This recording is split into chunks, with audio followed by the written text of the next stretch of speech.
Ya Tuhan, terima kasih untuk hari ini. Engkau mengumpulkan kami umat-Mu yang telah Engkau tebus dan selamatkan. Terima kasih ya Tuhan untuk kesempatan kami bisa memuji Tuhan dan beribadah. Bahkan hari ini Engkau berkenan memakai hamba-Mu yang lemah dan terbatas ini untuk menyampaikan kebenaran Tuhan. Biarlah kiranya umat-Mu menerima firman-Mu. Berfirmanlah ya Tuhan, kami siap mendengarkan. Dalam nama Tuhan Yesus kami berdoa. Amin. Silakan duduk Bapak Ibu Saudara.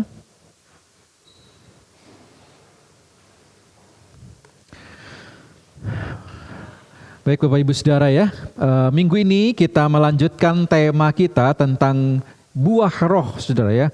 Dan kita akan membaca kembali bagian firman Tuhan yang menyebutkan tentang buah roh tersebut dalam Galatia 5 ayat 22 sampai 23. Saya akan membacakannya bagi Saudara. Tetapi buah roh ialah kasih, sukacita, damai sejahtera, kesabaran, kemurahan, kebaikan, kesetiaan, kelemah lembutan, penguasaan diri. Tidak ada hukum yang menentang hal-hal itu. Saudara, kita sudah familiar ya dengan ayat ini saudara yang kita baca beberapa minggu saudara. Ketika kita bicara tentang buah roh, saudara, buah yang dalam bahasa Yunani itu karpos. Sebenarnya secara literal memang itu artinya buah, saudara ya. Namun ketika digunakan oleh Paulus dalam kitab Galatia ini, saudara, ini bukan bermakna secara literal, tapi figuratif. Yang berarti hasil atau produk. Nah, hasil atau produk dari mana? Yaitu dari roh. Sehingga ketika bicara tentang buah roh, ini adalah hasil dari roh yang sudah berdiam dalam diri orang percaya. Sehingga tidak mungkin seorang yang belum percaya kepada Kristus menghasilkan kualitas-kualitas buah roh ini, saudara. Sehingga kita bisa lihat di sana ada kasih, sukacita, dan hari ini kita bicara kebaikan, saudara. Lalu menariknya, saudara, ayat ini, ayat 23, itu ditutup dengan satu kalimat. Tidak ada hukum yang menentang hal-hal itu. Atau boleh saya bahasakan saudara ya. Ini sesuai dengan hukum. Sesuai dengan norma. Sesuai dengan pandangan umum yang berlaku. Tidak akan ada masalah ketika kita mempraktekkan hal tersebut. Namun menarik saudara, ketika kita bicara buah roh, sebenarnya bukan hanya bicara sesuatu yang sesuai dengan norma. Atau orang lain setuju itu baik saudara. Buah roh lebih dari itu. Karena buah roh itu bukan buah manusia, saudara, tapi buah dari roh. Sehingga bukan hanya sesuai dengan norma atau pandangan umum yang berlaku atau hukum yang berlaku. Tapi bahkan buah roh itu, saudara, melampaui norma atau pandangan yang berlaku. Kenapa, saudara?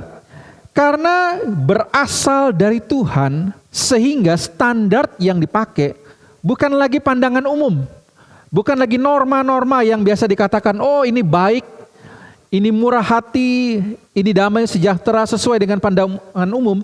Tapi melampaui itu karena ini dari Tuhan, dia menggunakan standar roh itu sendiri. Atau standar Tuhan. Sehingga saudara ketika kita misalnya mendengarkan khotbah minggu pertama ya di bulan Januari, Pendeta Tulai. Dia bicara tentang kasih. Semua orang bisa mengasihi saudara. Tetapi kasih dari roh itu adalah kasih yang dinyatakan bahkan kepada musuh.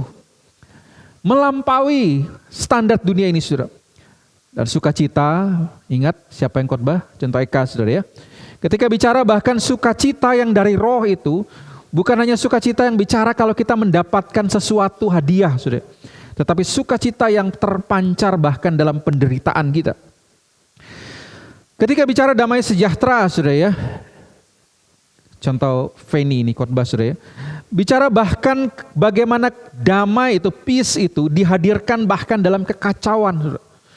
Bukan hanya bicara tentang ketika keadaan damai, tenang, uang cukup, di tabungan cukup, lalu ada damai sejahtera, kita bilang ini adalah damai sejahtera, buah roh itu saudara. Saudara, damai itu, damai yang seperti itu saudara, bisa dilakukan atau didapatkan bahkan oleh orang berdosa, saudara. Kalau semuanya aman, semua tentram, terkendali, saudara, maka kita merasa damai. Itu sesuatu yang wajar, saudara. Tetapi buah roh itu, saudara, melampaui itu, bukan hanya sesuai itu, tapi melampaui. Bahkan di dalam kondisi yang kacau pun damai sejahtera itu bisa hadir, saudara. Dan kita juga sudah mendengar firman, saudara, kesabaran.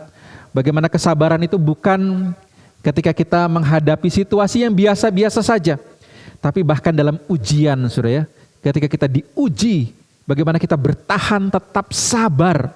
Bahkan kepada orang yang begitu menjengkelkan, begitu mengecewakan. Justru disitulah, saudara, buah roh itu, saudara, yang melampaui standar manusia. Dan minggu lalu, saudara ya, tentu mari refresh di ingatan kita, saudara ya, bagaimana kemurahan. Semua orang bisa murah hati, saudara, membantu orang lain, memberi pengemis. Tetapi bicara buah roh kemurahan, itu melampaui apa yang umumnya diberikan.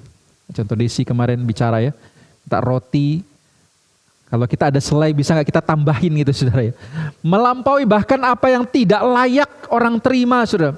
Pengampunan, kita bisa memberikannya sekalipun ya tidak layak, saudara, dengan kemurahan itu, saudara. Dan hari ini kita bicara tentang kebaikan, saudara ya, atau goodness. Bagaimana kebaikan itu dapat tetap dilakukan sekalipun tidak mengenakan. Sehingga kita bisa lihat, saudara, bahwa standar buah roh itu melampaui apa yang ada atau norma-norma atau hukum yang berlaku. Dia melampaui karena dia menggunakan standar Tuhan. Nah, apakah kita sudah berbuah ini, saudara ya? Apakah kita sudah menghasilkan atau memproduksi kualitas-kualitas ini dalam kehidupan kita? Nah, minggu ini, saudara, kita belajar tentang satu karakteristik dari buah itu, saudara ya, yaitu kebaikan. Saudara, kebaikan menurut kamus itu artinya sifat manusia yang dianggap baik menurut sistem norma dan pandangan umum yang berlaku. Nah, menarik, saudara, definisi ini mirip sekali dengan Galatia tadi, saudara. Dianggap baik menurut sistem norma dan pandangan umum yang berlaku. Saya coba bandingkan di lain, saudara ya. Misalnya ChatGPT itu katakan, kebaikan adalah sifat atau kualitas dari sesuatu yang dianggap baik, positif, atau bermanfaat bagi orang lain. Nah, ini orang lain yang menilai dia baik atau tidak, saudara. Dan kamus Merriam-Webster juga katakan kebaikan atau goodness itu adalah the quality or state of being good, saudara, atau kualitas, bicara tentang kualitas seseorang. Sehingga secara umum, saudara, orang mengerti kebaikan itu sebagai sifat atau kualitas seorang manusia yang dianggap baik atau bermanfaat berdasarkan norma yang berlaku umum. Sehingga masyarakatlah yang menentukan ini baik atau tidak gitu, saudara ya. Norma yang berlaku umum. Namun, saudara, ketika sama seperti tadi waktu kita bahas buah roh tadi, saudara ya. Ketika bicara kebaikan sebagai buah roh, maka, saudara, ini bukan hanya bicara tentang standar manusia, tetapi sifat atau kualitas seorang manusia yang dianggap baik, bermanfaat berdasarkan penilaian Tuhan, yang bukan hanya sesuai hukum atau norma manusia, tapi melampauinya. Nah, Musa waktu ngomong ini dasarnya apa gitu ya? Kenapa ketika Alkitab bicara kualitas-kualitas ini baik, kesetiaan, sukacita itu melampaui? Karena Tuhan Yesus pernah ucapkan kalimat ini, saudara, dalam Lukas 6 ayat 33. Dia bilang begini, sebab jikalau kamu berbuat baik, itu pakai kata yang sama, saudara, dengan dasar kata kebaikan itu. Kepada orang yang berbuat baik kepadamu, apakah jasamu orang-orang berdosa pun berbuat demikian atau bisa berbuat demikian? Bahkan kalau mundur satu ayat, dia pakai lagi satu kualitas itu, saudara. Sebab jikalau kamu mengasihi orang yang mengasihi kamu, apakah kelebihanmu orang-orang berdosa pun melakukan hal itu? Mereka bisa. Tanpa roh, tanpa Tuhan, mereka bisa kok lakukan kasih. Mereka bisa kok lakukan kebaikan. Tanpa roh, mereka bisa hasilkan. Itulah kenapa Tuhan Yesus bilang orang berdosa pun bisa kok lakukan itu. Gak usah orang baik, orang berdosa aja bisa lakukan. Kalau hanya baik kepada orang yang baik. Kalau hanya baik sesuai standar manusia. Sehingga, saudara, ketika bicara buah roh kebaikan, ini bicara tentang standar Tuhan. Bagaimana kita bisa baik bahkan kepada orang yang berbuat jahat kepada kita. Nah, saudara, ketika bicara tentang kebaikan ini, saudara ya, menarik sebenarnya buah roh itu, saudara, digambarkan minggu lalu, contoh Desi sampaikan ya, itu satu buah yang terdiri dari bermacam rasa, saudara. Sehingga ada, saudara, kondisi di mana satu kualitas itu bersentuhan dengan kualitas yang lain. Misalnya, saudara ya, ketika dia sabar, dia terkait dengan dia mengasihi. Ketika dia mengasihi, dia terkait dengan kebaikan, dengan kemurahan. Ketika dia mengasihi pun, dia terkait dengan bagaimana dia tetap bersuka cita.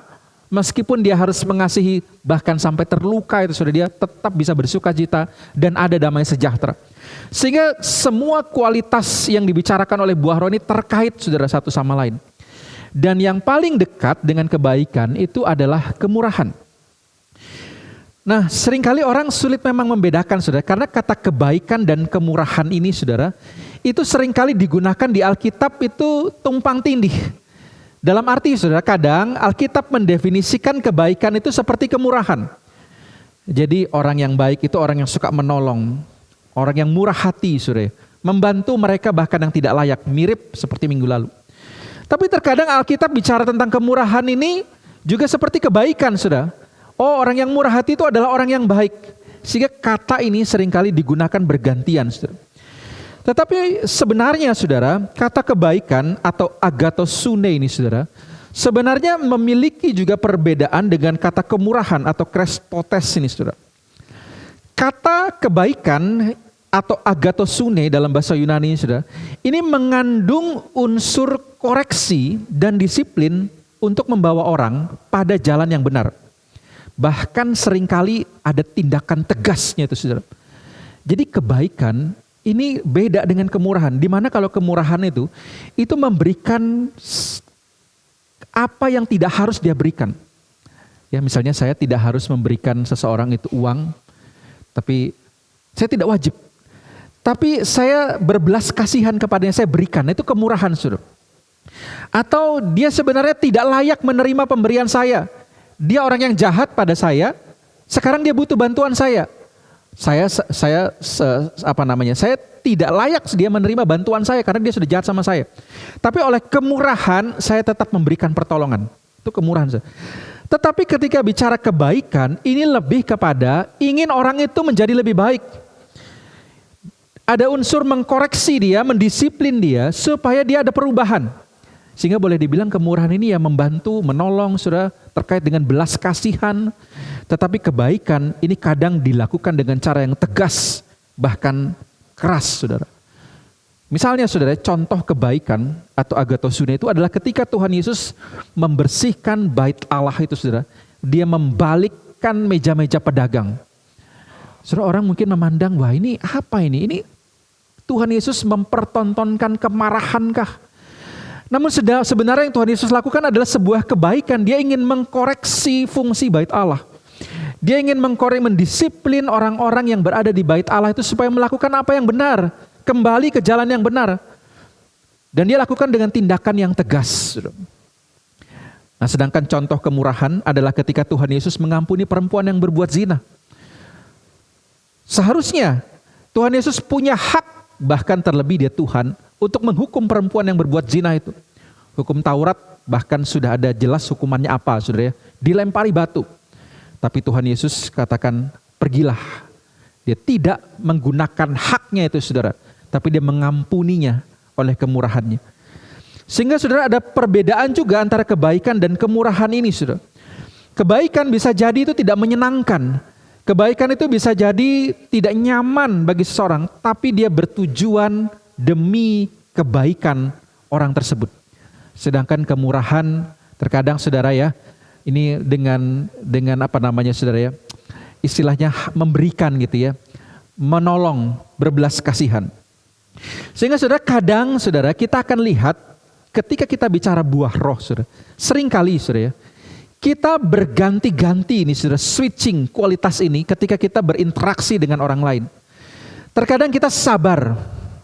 Harus sabar kan, kemarin katanya. Bertahan. Tahan itu, saudara ya. Kejahatannya, dia lakukan yang jahat pada kita, sabar. Tapi ada masanya kita juga beri dia kemurahan, beri dia pengampunan. Tapi jangan lupa, saudara, ada waktunya demi kebaikan dia, demi keselamatan dia, kita mau tegas. Nah ini yang namanya kebaikan itu di sana saudara. Tegas, tepat pada waktunya. Dia bisa sabar, dia bisa murah hati, dia bisa tetap bersuka cita dalam penderitaan, tapi dia juga bisa baik itu saudara. Dalam arti mengkoreksi, membawa orang itu ke jalan yang benar. Sehingga saudara saya coba memberikan kepada kita hari ini definisi tentang kebaikan supaya kita bisa melakukannya saudara. Kebaikan yang benar sesuai standar Tuhan. Nah apa itu kebaikan saudara? Sorry ya, ini poin satunya. Kebaikan itu bukan memberi atau melakukan apapun yang diinginkan demi kesenangan tanpa peduli dampak buruk perbuatan itu. Nah saudara, seringkali dunia mendefinisikan orang baik itu apa saudara? Oh orang baik itu kalau kita minta tolong cepet gitu ya. Kalau kita minta bantuan sesuatu dia kasih kita gitu ya. Kalau kita datang padanya, kita punya keinginan, dia berikan sesuai keinginan kita. Itu kita sebut orang baik saudara. Kadang-kadang kita keliru saudara. Itu sebenarnya lebih kepada murah hati. Orang yang murah hati memberikan apa yang kita inginkan, bahkan melebihi apa yang kita mau saudara. Nah itu penjelasan kemarin murah hati. Tapi ketika bicara tentang kebaikan, ini bukan memberi atau melakukan apapun yang kau mau tanpa peduli dampak buruk dari perbuatan itu. Kebaikan ini selalu dikaitkan dengan kebenaran saudara, keadilan. Sehingga tidak heran ketika di Roma 15:14 itu saudara, ayat 14, Paulus itu bicara tentang ketika dia memuji kebaikan jemaat Roma, dia bilang pengetahuanmu dan keadilanmu dalam menasehati. Dia mengingatkan bahwa ketika seseorang itu berbuat baik, dia juga peduli kepada endingnya saudara ya. Bukan hanya supaya dia senang, supaya dia happy.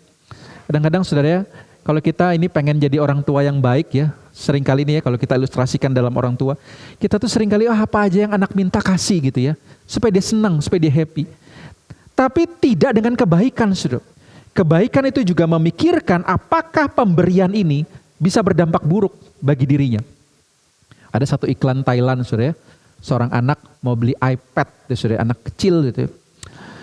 Lalu penjualnya bilang tidak dijual. Loh kaget dia.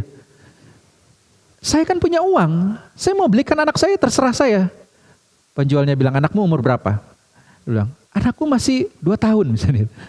Kalau nggak salah ya itu di iklan Thailand tuh saudara ya. Lalu si ini marah gitu kan, loh pembeli kan terserah, mau beli, mau diapain tuh iPad terserah. Langsung penjualnya ini ingatkan gitu ya. Waktu anakmu pegang iPad dia bilang, dia ngobrol sama kamu nggak?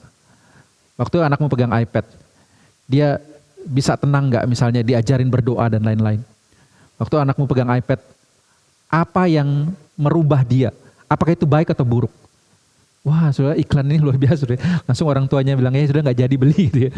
Karena anaknya bisa, dia kadang-kadang tidak memperhitungkan punya uang, tapi tidak memperhitungkan kalau barang ini bisa mengubah, bahkan berdampak buruk bagi anaknya. Saudara saya nggak bilang bahwa setiap anak jangan dikasih ini saudara ya. Kita harus bijak saudara ya. Pikirkan apakah pemberian kita itu berdampak buruk. Dan inilah yang Tuhan lakukan saudara. Saudara Galatia yang kita baca itu saudara, Galatia 5, 22, 23 tadi saudara. Itu sebenarnya dalam konteks Paulus bicara tentang keinginan daging dan keinginan roh. Sehingga saudara sebelum dia bicara tentang buah roh, dia bicara dulu tentang keinginan daging. Keinginan daging itu banyak saudara, pesta pora, saudara ya. Bisa juga yang menawarkan kesenangan-kesenangan duniawi saudara, kejahatan yang seringkali menyenangkan, mabuk-mabukan. Wah ini hal yang menyenangkan, hal-hal duniawi yang menyenangkan. Lalu dia kontraskan dengan keinginan roh. Keinginan roh itu yang menghasilkan buah roh itu saudara, kebaikan, kesetiaan, kelemah lembutan. Kalau kita menuruti keinginan kita yang berdosa, maka kita tidak mau menghasilkan buah roh ini saudara. Kita akan rindu keinginan daging yang menyenangkan kita. Saudara, contoh sederhananya gini aja saudara ya. Kita kalau disuruh ibadah sama disuruh nonton film Marvel yang terbaru misalnya gitu. Kita lebih mana saudara ya? Secara jujur keinginan daging kadang bilang, aduh ibadahnya minggu depan aja lah. Ini filmnya tayang saat ini misalnya saudara. Atau sesuatu yang menyenangkan hati kita saudara. Kita mungkin bisa tahan 2 jam nonton film kesukaan kita. Tapi ketika melakukan keinginan roh misalnya saudara, berdoa, wah kita tidak tahan saudara. Karena memang ada keinginan daging, karena kita tinggal di dalam daging, kita ingin memuaskan keinginan kita itu, kesenangan kita itu, yang disebut penuh dengan kesenangan dunia dan nafsu duniawi saudara. Saudara, Tuhan tidak melarang saudara ya kita menikmati kehidupan kita, tapi jangan sampai kelewatan, sampai bahkan kita terjerumus di dalamnya saudara ya. Sehingga di sana Paulus menyatakan buah roh ini dalam konteks kita harus tahu membedakan mana yang baik dan mana yang tidak. Mana yang berguna, bermanfaat atau tidak. Dan kita harus bisa melakukan yang baik itu saudara. Bukan melakukan yang buruk itu. Dan konteks ini saudara menariknya didukung oleh kalimat Tuhan Yesus. Matius 7 ayat 11. Ketika dia berkata demikian, jadi jika kamu yang jahat tahu memberi pemberian yang baik pada anak-anakmu, apalagi Bapamu yang di sorga, ia akan memberikan yang baik pada mereka yang meminta kepadanya. Ada yang masih ingat sebelum Tuhan Yesus ngomong ini, dia ngomong apa? Biasanya ini lagu saudara. Apa Tuhan Yesus ngomong? Tuhanmu tak akan memberi ular beracun pada yang minta roti. Terus sedang ngomong ini. Bukankah Bapa gitu ya di dunia ini, kalau anaknya minta roti, masa dikasih ular gitu ya, sesuatu yang buruk. Apalagi Bapa di sorga saudara, kalau anaknya minta yang baik, masa dikasih yang jelek. Bapa di sorga itu tahu apa yang baik yang kita butuhkan. Tapi masalahnya seringkali kita sebagai anak tidak tahu apa yang baik yang kita butuhkan. Yang kita minta seringkali itu memuaskan nafsu kita. Keinginan yang buruk, keinginan yang dapat menghancurkan hidup kita. Sehingga apa yang Tuhan lakukan? Apakah Tuhan ketika kita minta ular gitu ya, Tuhan kasih ular. Ya demi menyenangkanmu apa yang kamu inginkan tak kasih gitu. Tidak saudara. Kebaikan Tuhan justru ketika kita minta apa yang buruk, Tuhan kasih apa yang baik. Karena dia adalah Allah yang baik saudara. Nah saudara, kebaikan tahu membedakan mana yang baik untuk diberikan atau dilakukan. Nah saudara, dalam hal ini saudara ya, saya punya saudara ya, satu kali pengalaman saudara ya. Orang tua saya itu masih kecil, kadang-kadang suka memberikan mainan gitu saudara ya. Jadi satu kali saya itu diajak jalan-jalan ke mall gitu ya. Dulu bukan mall ya, mungkin kayak pusat perbelanjaan gitu. Nah saudara, biasanya kalau tanggal habis gajian gitu ya, orang tua akan belikan satu barang mainan yang saya mau, saya suka gitu ya. Nah tapi hari itu bukan agak jauh gitu ya saudara, tanggal gajiannya gitu. Artinya orang tua saya punya uang yang terbatas. Nah tapi saya minta jalan gitu ya, ya sudah. Orang tua bilang ya sudah kita jalan ya, tapi enggak boleh belanja ya. Wah di rumah sudah janji, iya enggak belanja gitu ya. Ketika sampai di pusat perbelanjaan itu lewat toko mainan, wah saya lupa saudara ya, janji di rumah tadi. Saya lihat mainan, lalu kemudian saya bilang saya mau beli itu, pokoknya nangis saudara ya. Sudah gitu saya tambah nangis, penjualnya itu saudara pakai teknik marketing gitu ya. Malah dia main-mainin itu mainannya di depan saya gitu. Ih bagus ya gitu ya. Malah manas-manasin gitu ya. Buat tambah lagi saya nangis mau guling-guling di situ. Lalu orang tua saya pikir habis itu akan bilang, ya sudah mau belikan. Enggak saudara ya. Dia malah bilang, ya udah kamu ikut aja sama penjual tokonya, mama pulang ya. Dia bilang. Saya tuh shock, kaget saudara ya. Bukannya memberi yang saya inginkan gitu ya. Saya malah ditinggal di situ, dikasih sama penjualnya. Dia bilang, tuh dia kan banyak mainan, kamu tinggal sama dia aja. Langsung diam saudara waktu itu, melihat mama saya pergi. Terus akhirnya saya berhenti nangis, saya ikutin mama saya gitu ya. Pergi juga. Nah saudara, waktu itu saya pikir, kenapa ya orang tua ini bisa jahat? Kok kayak, apa sih susahnya membelikan itu? Uangnya ada kok. Meskipun terbatas saudara. Nah tapi kemudian saudara ya, ketika di rumah dia bilang kepada saya gitu ya. Jadi kalau kamu mau minta gitu ya, harus dengan cara yang benar gitu ya. Dan mainan itu juga sudah banyak gitu. Dia berikan nasihat. Lalu kemudian dia katakan, bukankah lebih baik hal-hal apa istilahnya ya, dia bilang, Ada buku sekolah yang lebih kamu butuhkan, ada tas sekolah yang lebih kamu butuhkan daripada mainan itu. Wah, saya baru paham, saudara. Terkadang orang tua kita itu harus memilih mana yang kita butuhkan, bukan yang kita inginkan. Kadang-kadang makanan juga gitu, bukan saudara ya? Saya ingat sekali masakan itu ya. Di meja itu banyak sayur. Saya nggak suka sayur. Tapi orang tua saya bilang, makan gitu sayurnya ya. Ini istri saya juga sama sekarang gitu ya. Boleh sudah masak sayur, makan gitu ya. Padahal saya juga nggak suka gitu ya. Tapi demi kebaikan, nggak usah selalu mau apa yang kamu inginkan gitu ya. Kalau mulut ini pengennya mungkin babi gitu. Pengennya yang berlemak, yang manis gitu ya, teh manis, minuman-minuman yang manis. Tapi dia bilang, yang kamu inginkan itu buruk buat kesehatanmu. Makan ini sekalipun kamu tidak inginkan. Saudara, saya pikir Tuhan kita itu jauh lebih bijak daripada istri, daripada orang tua. Dia tahu apa yang baik buat kita. Sehingga saudara, jangan keburu marah pada Tuhan kalau dia memberikan bukan apa yang kita inginkan. Mungkin saja saudara, itu memang bukan yang kita inginkan. Tapi percayalah, itu yang terbaik bagi kita, saudara. Mungkin saudara itu bukan yang sesuatu yang kita harapkan, kita dambakan. Tapi percayalah, Tuhan lebih tahu apa yang terbaik bagi kita. Sekalipun bukan yang kita inginkan.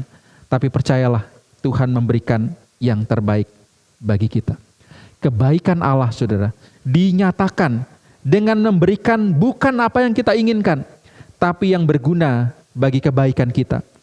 Demikian juga hari ini, saudara ya, kita yang sudah menerima kebaikan Tuhan, mari kita mengalirkan kebaikan itu, baik perkataan maupun perbuatan. Hendaklah apa yang berguna untuk kebaikan orang lain, saudara. Jangan hanya untuk kesenangan dia. Kadang-kadang kita puji-puji dia, saudara ya, tapi sebenarnya di baliknya kita hina itu, saudara ya. Kita gunakan perkataan perbuatan kita yang berguna untuk kebaikan orang lain, sekalipun itu bukan yang mereka inginkan, saudara, tapi itu yang mereka butuhkan. Yang kedua, saudara, ketika bicara tentang kebaikan atau goodness sebagai buah roh, ini bukan membiarkan hal yang buruk terjadi demi kenyamanan, tanpa peduli bahwa pembiaran itu akan membawa pada kehancuran. Saudara, seringkali orang dikatakan baik kalau nggak terlalu banyak campur, saudara. Nggak terlalu banyak protes, biarin aja lah gitu ya. Dia mau apa, dia mau jelek-jelek, mau jatuh-jatuh, saudara. Kita bilang, nah itu orang baik itu jangan terlalu kepo gitu, saudara. Jangan terlalu urusin hidup orang. Tapi saudara, ketika bicara kebaikan, kebaikan itu bukan pasif, tapi dia aktif. Dia berani keluar dari zona nyaman, dia berani untuk menyatakan apa yang salah. Dia berani menyatakan, mengkoreksi itu tadi saudara, mendisiplin demi kebaikan orang itu. Supaya orang itu tidak terjatuh ke dalam jurang kesesatan, ke dalam jurang kesalahan. Itulah saudara kenapa Amsal 27 ayat 5 sampai 6 saudara bicara demikian. Lebih baik teguran yang nyata-nyata daripada kasih yang tersembunyi atau tidak diungkapkan, saudara. Jadi menganggap kalau kita diam itu emas, saudara, itu kasih. Dia salah, kita diam, kita mengasihi dia gitu ya. Kita tidak mau dia tersinggung. Nah itu sekali lagi saudara ya, kadang-kadang kita perlu kesabaran, tapi kadang-kadang kita juga perlu kebaikan itu, ketegasan itu. Ayat 6 katakan, seorang kawan memukul dengan maksud baik, tapi seorang lawan mencium secara berlimpah-limpah untuk tujuan yang baik, saudara. Kadang-kadang seorang kawan itu memukul, saudara ya, mendisiplin, menegur dengan keras, bahkan dengan pukulan, saudara, untuk kebaikannya. Tetapi seorang lawan, atau boleh saya katakan penjilat ini, saudara ya, dia mencium berlimpah-limpah, dia membiarkan orang itu terjerumus semakin dalam, dan ketika dia jatuh, dia mungkin akan bersenang karena dianggap musuhnya ini, saudara ya. Dan bahkan dia akan berkata, saya akan ambil posisimu. Ini lawan, saudara. Dia tampaknya di luar baik. Dia tampaknya mencium seperti Yudas itu, saudara. Tapi seorang kawan itu bahkan dapat memukul dengan maksud yang baik. Dia tidak membiarkan sahabatnya itu terjerumus semakin dalam kesalahan. Saudara, beberapa waktu yang lalu, atau mungkin beberapa hari yang lalu, saudara, saya dengar satu berita di Singapura. Itu ada seorang yang tertipu $130.000 Singapura. Wah, ini nggak tahu seberapa banyak itu saudara ya. Jadi kisahnya ada seorang ibu yang ditawarkan investasi bodong sebenarnya saudara ya. Lalu kemudian dia pertama transfer itu $3.000 saudara. Nah waktu dia transfer, rupanya di Singapura itu canggih saudara ya. Ada semacam deteksi kalau orang transfer ke rekening yang tidak ada kaitannya. Misalnya ini bukan rekan usahanya, bahkan apalagi rekening itu rekening luar negeri. Nah rupanya ada alarmnya ini kalau di Singapura saudara, kalau di Indonesia kayaknya dibiarin saudara. Nah sehingga waktu terdeteksi itu pihak bank itu menghubungi ibu ini. Bu, ibu ada transfer $3.000, yakin ini bukan penipuan gitu ya. Dia diperingatkan. Lalu ibunya, oh bukan, saya kenal dia online, dia baik, investasinya bagus, dia bilang. Lalu pas dia mau transfer kedua, lebih besar lagi, transferannya diblok sama bank saudara. Wah dia bisa ngeblok bank saudara ya. Gagal transfer. Gagal transfer, si ibu ini malah marah. Buka transferannya. Saya mau transfer itu untuk investasi, nanti kalau saya tidak dapat untung, kamu tanggung jawab gitu ya. Nah pihak bank ini saudara ya, dia tahu ini ibu ini pasti ketipu gitu ya. Dia lapor polisi. Polisi datang saudara, polisi cyber datang, kasih peringatan lagi. Bu, yakin. Ini tampaknya rekening internasional, pemiliknya tidak ada kaitan dengan usaha yang ditawarkan. Ibunya yakin gitu ya, mungkin dia terbujuk rayu penipunya nih saudara ya. Akhirnya dia transfer sampai ratusan ribu dolar Singapura itu saudara. Ya sudah dibiarin, sudah diperingatin. Dan ketika kemudian terakhir masuk berita itu saudara ya, dia tertipu saudara ya. Habis itu hilang orangnya. Nah baru dia nyesal saudara ya. Namun saudara sebenarnya inilah kebaikan. Bukan tidak peduli orang lain terjerumus semakin dalam, atau orang lain semakin sesat gitu ya. Atau dia mungkin, dia sudah tampaknya hilang dari gereja. Dia tampaknya semakin jauh dari Tuhan. Saya sering temui dia misalnya di klub-klub malam. Atau saya temui dia selingkuh, lagi ramai sekarang berita perselingkuhan saudara.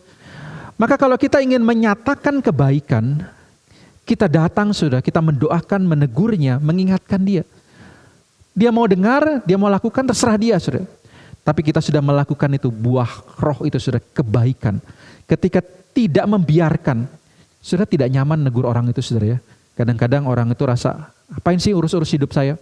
Tapi demi kebaikan itu saudara. Demi kebaikan dia. Supaya dia tidak meluncur itu saudara pada kehancuran. Kita sebagai orang percaya saudara ya. Tentu harus juga memberikan nasihat, memberikan teguran ketika mereka dalam atau menuju kepada kehancuran. Tidak dibiarkan saudara. Karena kita adalah kawan yang bahkan rela memukul dengan maksud baik. Kita bukan lawan yang seolah-olah baik, tapi membiarkan dia saudara.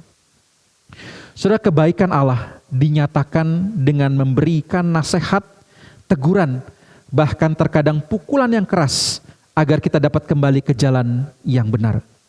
Oleh sebab itu saudara, kalau Tuhan tegur, Tuhan pukul saudara ya.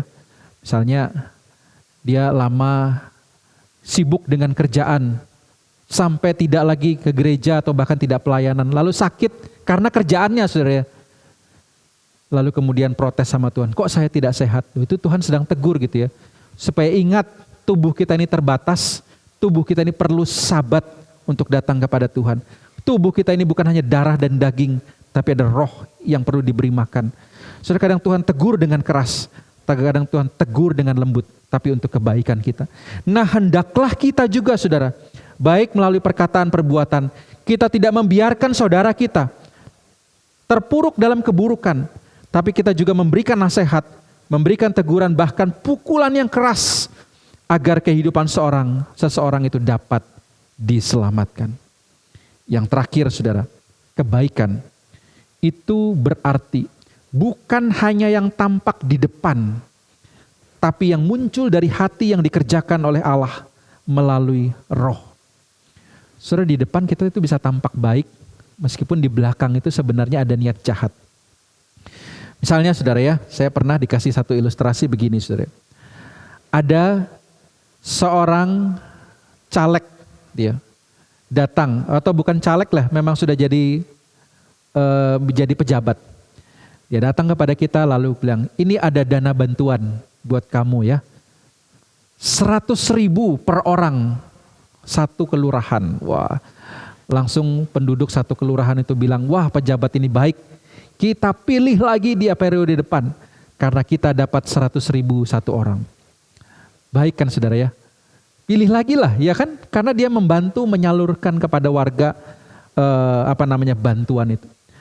Lalu kemudian ada seseorang wartawan misalnya gitu saudara ya, mengatakan demikian. Kamu tahu nggak? Sebenarnya dana bantuannya itu 500.000. Tapi dikasih ke kamu cuma 100.000. Baik enggak pejabat itu saudara ya? Oh tetap baik, yang penting saya dapat. Tentu tidak saudara ya. Dia memberi, dia dapat lebih banyak saudara ya. Tampaknya di luar baik, tetapi di dalam hatinya, dia bukan tulus mau berbuat baik saudara.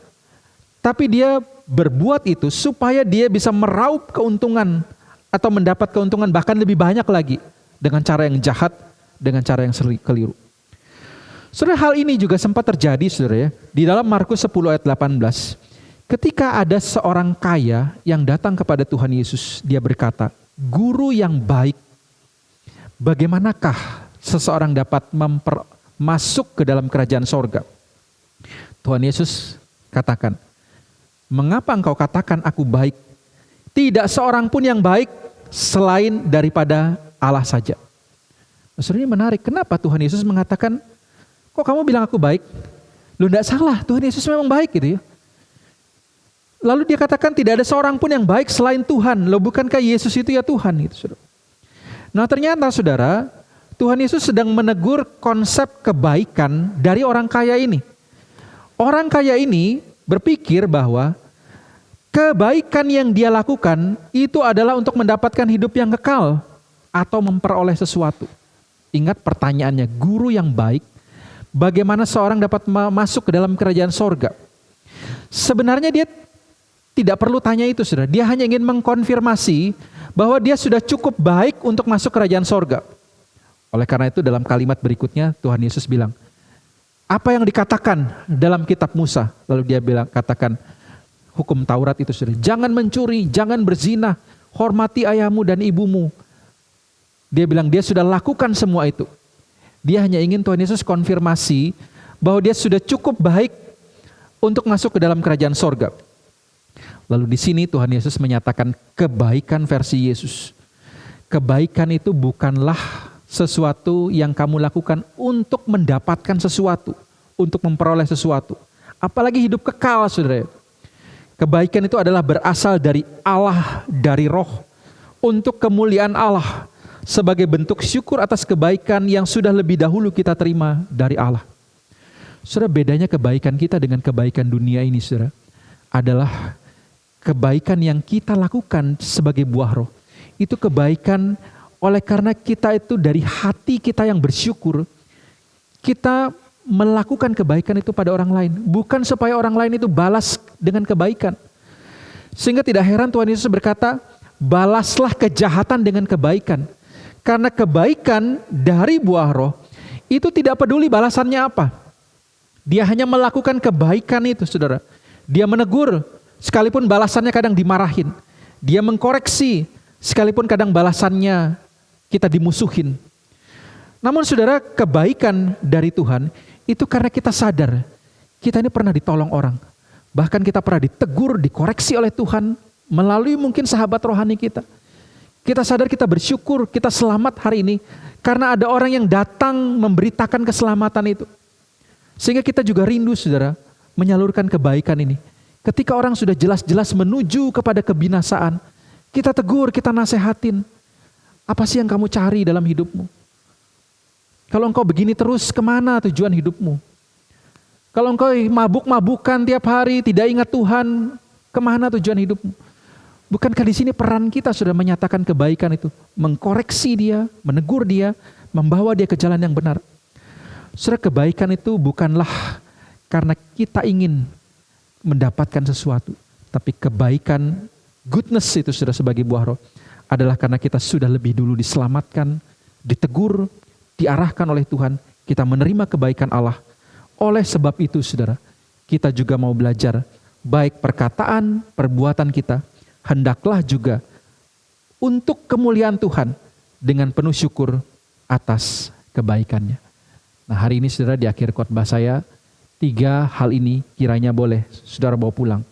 Hasilkan, berbuahlah kebaikan dari roh. Meskipun kebaikanmu, teguranmu, nasihatmu itu terkadang tidak diinginkan, tapi harus engkau lakukan demi kebaikan. Mulai dari keluarga, mulai dari orang-orang di sekitar kita. Kebaikan lakukanlah meskipun terkadang mengganggu kenyamanan kita. Kita harus keluar dari zona nyaman kita. Tapi itu harus dilakukan demi kebaikan. Karena kalau kita diam, sesungguhnya ada orang-orang yang terjerumus ke dalam kehancuran. Kebaikan bukan dilakukan supaya kita dipuji, supaya kita juga mendapat kebaikan yang sama. Tapi kita lakukan untuk kemuliaan Tuhan sebagai bentuk syukur atas kebaikan Tuhan yang sudah kita terima. Mari kita menghasilkan buah roh kebaikan. Mari kita tunduk kepala, kita berdoa. Tuhan, terima kasih hari ini kami sudah belajar tentang satu kualitas, yaitu kebaikan. Terkadang kami harus sabar, terkadang kami harus murah hati, terkadang kami harus mengasihi. Tapi ada waktunya Tuhan, kami juga harus tegas demi sebuah kebaikan. Tuhan, tolong kami melakukan kebaikan itu. Sekalipun meski itu tidak diinginkan, meskipun itu tidak nyaman, tapi kami mau melakukannya demi kebaikan, demi kemuliaan nama Tuhan. Karena kami sudah lebih dulu menerima kebaikan Tuhan. Ketika kami diselamatkan dari kehancuran, ketika kami ditebus dari keberdosaan kami. Tolong kami ya Tuhan, umat-Mu boleh menghasilkan buah kebaikan yang melampaui standar dunia ini. Tapi kami mau melakukan kebaikan yang sesuai dengan standar Tuhan. Dalam nama Tuhan Yesus kami sudah berdoa. Amin.